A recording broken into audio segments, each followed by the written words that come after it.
Namaste everybody, welcome to thefoundationmethod.com. I'm Cam, the host of the program, and today I'm going to be talking to you in our mental health, mental hygiene section about what are top lines, bottom lines, accessory behaviours, and a recovery plan. So these are all terms that come out of the recovery, usually from addiction rooms. So you might have heard of them in some rehabs or 12-step programs. But it's occurred to me that they're also very useful for helping create a healthy, meaningful path of life. If you've experienced a high level of unmanageability or sufficient change that's kind of derailed what's normal for you, and going with the current times that we're in at the moment, it's a useful strategy to share with anyone who's been significantly affected by COVID and lockdowns and life change, career changes, all of that type of stuff. Basically, the essence is life is feeling unmanageable. So very similar correlation between being an addict and also just being somebody who lives in society affected by COVID. So I thought that's why I'll put this video together for you today. So in the video, I'm going to talk to you very simply about what are bottom lines, what are accessory behaviors, what are top lines, and what's a recovery plan. So let's get into it. All right, so two terms that you're likely to hear in rehab, top line behaviours and bottom line behaviours. So these terms are used for creating a recovery plan and refer to behaviours that you need to avoid and the ones that you're encouraged to engage in. So what are bottom line behaviours?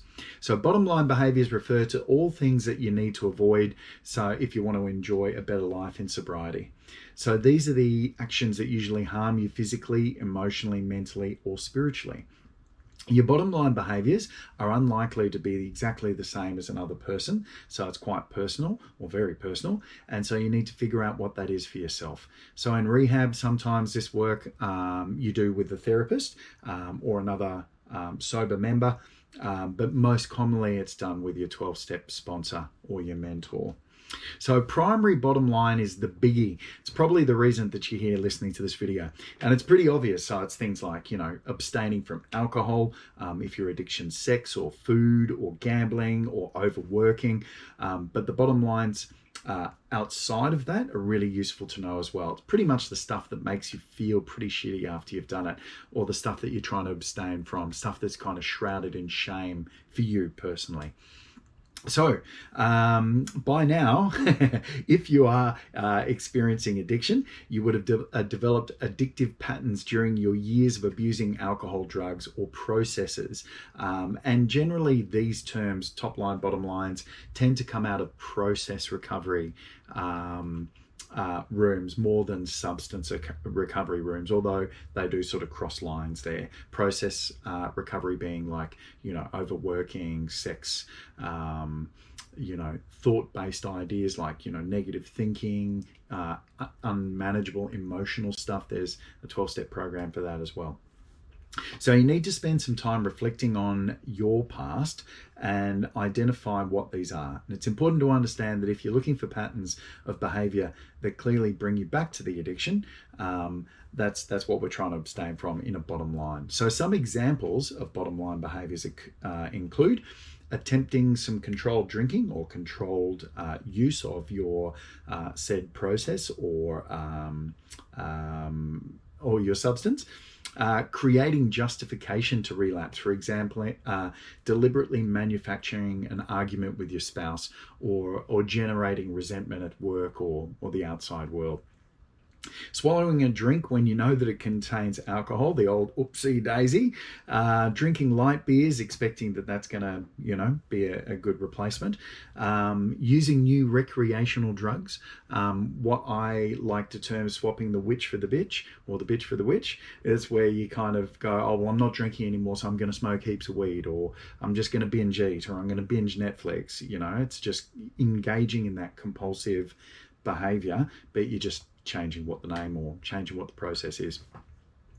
Spending time around your drinking friends and regularly going to pubs. So it's important to say, I think at this stage, things like that might change in time. They have for me. Like, I can be anywhere and not have to worry about my my substance abuse or my substance issues being triggered, or my processes being exacerbated, because I've worked this recovery program and recovery plan, and it's worked really well for me. So it's important to say that some of these bottom lines are going to change and mold as you recover. Saving up money with the thought of maybe using it later to buy alcohol or drugs. Yeah, the good old, I'm just going to do it on weekends or special occasions. Yeah, for some of us that are at this point where we know that we need to recover, at this stage, 100% abstinence is advised. And that, if that is your bottom line, of course you can't abstain from things like food or healthy sex and love. So therefore, control and structure is more advised for those things there. So you can see how that kind of differentiates between substance abuse and process abuse. So what is an accessory behaviour? Accessory behaviours are similar to bottom line behaviours, but these are the actions that bring you closer to the relapse. So it's vital that you're aware of these accessory behaviours so you can spot the signs that your sobriety is in danger.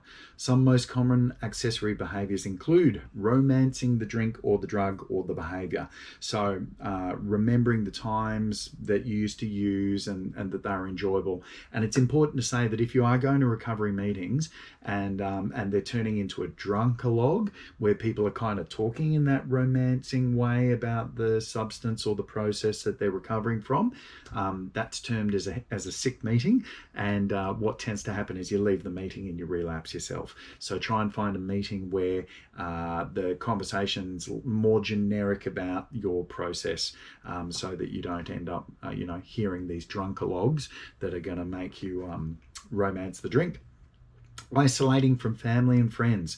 So the worst place for an addict is by themselves. And so the opposite of addiction is connection. And it's really important, maybe your family is a trigger for you. Maybe some of your friends are a trigger for you. But it is important to realize that, even if you're an introvert, there's a healthy amount of connection, human connection that you need. So it's about finding where that healthy connection is so that you don't isolate too long. Because if you're left up to your own thoughts and own devices, that's probably why you're here in the first place, right? Your best thinking got you here. So, lying. So not telling the truth. One of the great indicators of addiction or unmanageability is this, facade, the face of, I've got it all together, it's all cool. Finding places where you can be really honest and increasing that in your circle so that it's only your circle in the end is really recommended. No longer going to recovery meetings, so becoming cynical about recovery, not turning up to the meetings. One of the things you'll hear a lot is, I didn't want to go to this meeting and then I came and I realized it was what I needed. So yeah, just staying committed to turning up and even on the days where you don't want to share because you just feel like you got nothing, just letting other people's stuff wash through and listening for the similarities can be super useful. Engaging in spending increased amounts of time with people who are cynical about recovery. That can happen. You can kind of trauma bond with some of your buddies who are not so positive about it, because it makes you laugh and you need to have a laugh, but also just being mindful not to spend too much time with that because it's a short slippery slope to the relapse. Sexual misconduct. So there is a recovery fellowship for that. and it's important to note that for a lot of people in substance abuse, a lot of the things that they're medicating is the actual process addiction. So they're medicating the shame of the sex acting out. So if that's you, that might be a bottom line rather than an accessory. But in this case, it's listed as an accessory. Defending your previous addictive behavior. So justifying, why you did it, justifying your resentments, justifying your pour me story, pour me another drink. We've all got one. And if you hang on to that one, it's just going to continue to cycle and spiral. Listening to music because it reminds you of drinking or using drugs. Yeah, that wasn't the case for me. Somebody's listed that one there, and I feel like for some people that might be the trigger. For me, yeah, music that I used to listen to when I was using was still connected somehow to my higher power. So I'm really thankful for that. But for some of you, maybe not. Getting enjoyment from watching others drink or use drugs. So again, that's not an accessory behavior for me now, but in early days it was. So being part of the party, wanting to be the last man standing and engaging in conversation as things progressively got more sideways, I stopped enjoying it. So good thing about being sober is you can go home, but early in recovery, that can be a real trigger point. Stinking thinking leads to drinking. I love that one because yet when I've noticed my thoughts slipping into the judgment, resentment, self-pity, all of those kind of character defects that exacerbate my substance abuse, I've got to be mindful of coming back to things like the gratitude list, clean up my thinking, go to a meeting, talk to a sponsor, talk to another member. Behaving as if I was still caught up in the addiction. So the dry drunk syndrome. A lot of people don't even realize the dry drunk. A lot of people weren't even engaged in substance abuse to the point where it became problematic, but had enough significant trauma in their previous life that they present as a dry drunk, which is this kind of addictive, reactive, emotional cycle that goes on. You'll see it in the recovery rooms, but yeah, it's a trap. So just because you're sober, if you're still going through those same mental rabbit holes, it's not far before the relapse occurs. So what are top line behaviors? Top line behaviors refer to all those behaviors that help keep you sober and improve your life. It's important to understand that the behaviors that others might view as positive is not always a top line behavior. For example, spending so much time at work that it puts your sobriety at risk will not be considered a top line behavior. And yes, there is a recovery for that one as well, for your codependency anonymous. So I divide this category personally, and it's important to say this is my personal view, into maintenance and top line. So I see them as quite distinctly different things, although generically a lot of people won't. But I'm going to share with that with you today because I feel like it's useful to know. And firstly, maintenance practices. What are they? So positive stability self-care practices that aid to ground your perspective and anchor you to the physical, mental and spiritual health so that you can be more resilient to handle life on life's terms and essentially have reserves to begin the cleanup process of the mess that you found yourself in.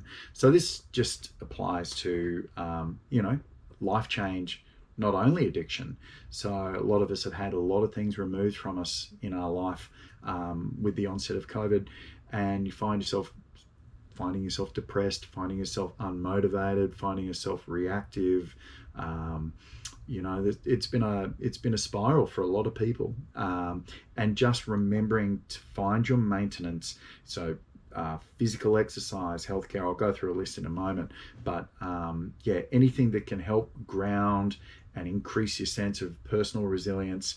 And it's something that you can do, and something you can connect with as more of a discipline, daily discipline. Top lines, and it's important to say that this is my personal definition of the term, is anything that makes your heart sing. So it's a practice that's best done for you, by you, with no other purpose or motive than that it brings you great joy. I love group activities as an extrovert, but be mindful early in recovery that it's easy to be triggered with other people's stuff. So make sure that the group is a safe place for you if you're choosing group activities. Be mindful if you choose a sport that may be competitive and it might cause you anxiety if you have unhealthy perfectionism. So be mindful of that. Avoid activities that can engage in shame or bring out your character defects. And if you're not sure what they are, anything that makes you feel shit, basically, or feel shit afterwards. I love it while I'm doing it, but afterwards I go through this emotional cycle. That's probably not going to be a top line. So best top line for behaviors will depend on your exact needs and your temperament, but some of the most common include, for maintenance, and this is where I break it down into two, Going to recovery meetings. So show up to your meetings, like structure it into your plan. Speaking regularly with your sponsor. So staying in contact with somebody who's got good, strong sobriety to help guide your stinking thinking. Attend therapy sessions. So if you're not getting therapy at this stage, I highly recommend finding a therapy that you connect with, and just get into it. 12-step program is a therapy. So some people like to just do one thing at a time. I did that while doing other self-care, and it worked really well for me. Spiritual practices, so engaging in understanding what they are for you.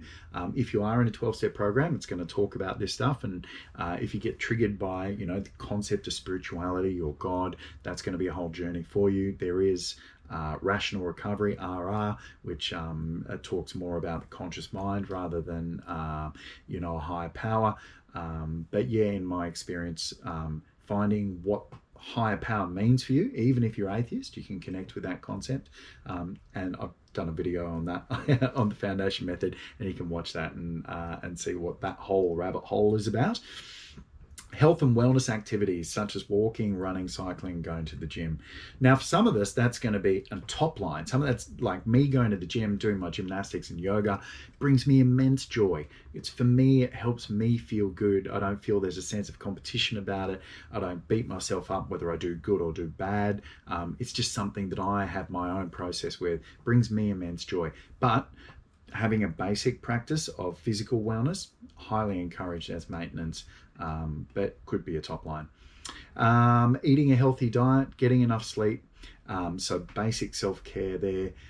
If you're not sure what your healthy diet is for, or what it's about, connecting with a dietitian there, or your GP can guide you towards finding something that's really suited for your body. But going on fad diets and learning stuff off the internet, probably avoid some of that stuff. Getting enough sleep. If you're not getting enough sleep, yoga nidra, and I've got some recordings on the Foundation Method again there, which just help reset the nervous system. Really good for PTSD as well. Going to night classes. So you're going to have all this energy after you've gone into recovery. So you're going to want to place it somewhere. And a lot of people go and, get degrees and, go and learn how to become a yoga teacher like me, or they go and find out other interesting topics that they want to dive deeper into. Highly recommended and really useful use of your time. Reading recovery literature. So getting your head into recovery on the philosophy of what it's about. Really useful use of your time to keep you stable, especially when life gets challenging. Getting involved in the recovery community, doing voluntary work, helping others break free of addiction. That's all part of the service aspect, the unity part and the service aspect of community. Recovering alone is excruciating, and I really don't recommend it. Having people that are on the journey with you that you can talk about your recovery stuff with, so you don't scare your friends and your family trying to talk to them about it, because you need someone to tell it, or talk to about it, or trying to do it yourself, which is, well, our best efforts got us here. So, obviously, needing other people and other people's guidance, we're probably at that stage if we're engaging in this maintenance and recovery plan. Helping others to break free of addiction really increases your sense of self-worth. And I'll talk about this a bit later. Fitting your own face mask first. There's a tendency to get lost in other people's stuff. So make sure you take care of yours first. You can't give away something you don't have. And self-development practices, anything that grows your self-awareness, anything that increases your capacity to know thyself, is all, could be a top line, but I regard that as maintenance. Come into top line, so things that make your heart sing. So don't be afraid if when you hear this, you're like, I don't know, because a lot of us that have gone through adverse childhood experiences, especially having bullying parents, overbearing parents, or growing up in a family where there's some trauma, you might not know what that is for you, and that's totally okay. But trying to change the perspective that this is an exciting exploration rather than something scary that you have to do. So looking at this is the what am I going to do with all these hours in the day that I've suddenly got, whether it's your job's been removed because of COVID, or whether it's suddenly you've stopped drinking and you've got like an extra 8-10 hours in the day that normally you're asleep. You're going to have this resource of time. So using that time to explore what makes your personal heart sing. So things like playing or learning music, like connecting with an instrument, connecting with a childhood hobby like riding a bike, playing in the mud, some would call that pottery. Enjoying cooking just for the fun of cooking rather than having to make a meal. Join a chess group, go to yoga, relaxation activities like yoga, tai chi and meditation, spiritual practices, hiking in nature, camping, communing with the outside world, getting out of the house, indulging with a regular day spa booking. And notice I said the word booking there, because instead of just going, I deserve it when I've done these things, it's about really structuring this stuff into your life. Roller skating, rollerblading, stuff that is usually just for you, that makes your heart sing, and it's really individual for you.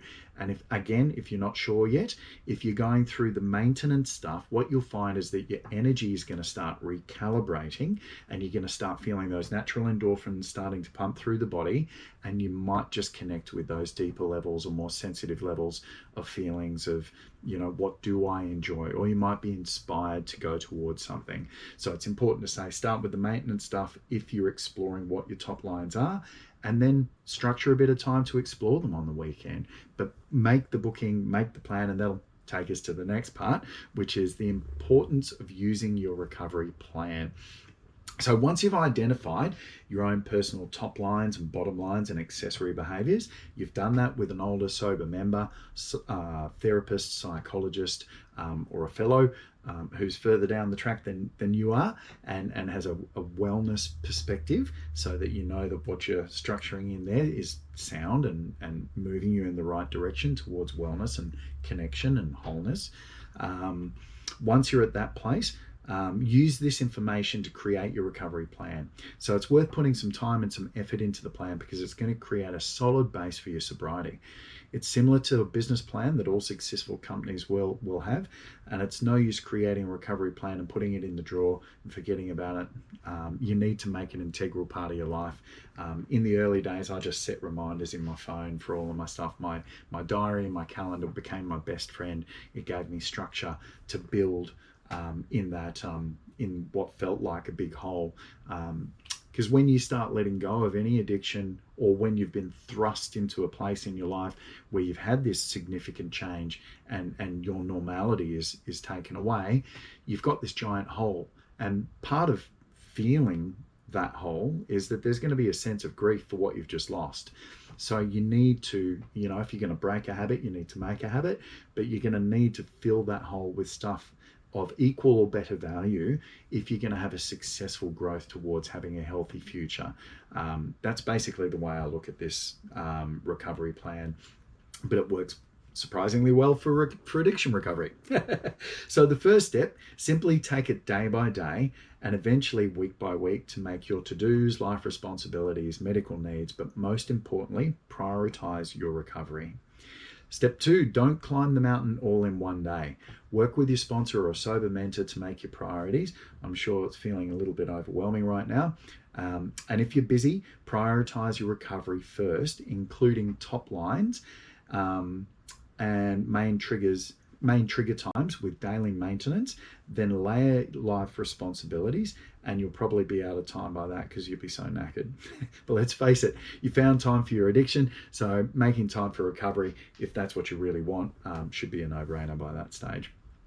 Step 3, first things first. So learn to fit your own oxygen mask before anyone else's. It's tempting, as you'll have a lot of new energy and inspiration, to invest it in sharing what you find and helping others, but you can't share what you don't have. And as an older sober member once said to me, you've been a selfish bastard getting here. You're going to unfortunately have to be a little selfish in the beginning, getting out of here, before you become selfless, if you're choosing a 12-step program or recovery, or if you're choosing to help other people, which I encourage you to do if you have a successful recovery. And even if you don't, it can really help you to remember and to inspire yourself to grow into recovery as well. But learning to fit your face mask, your needs first.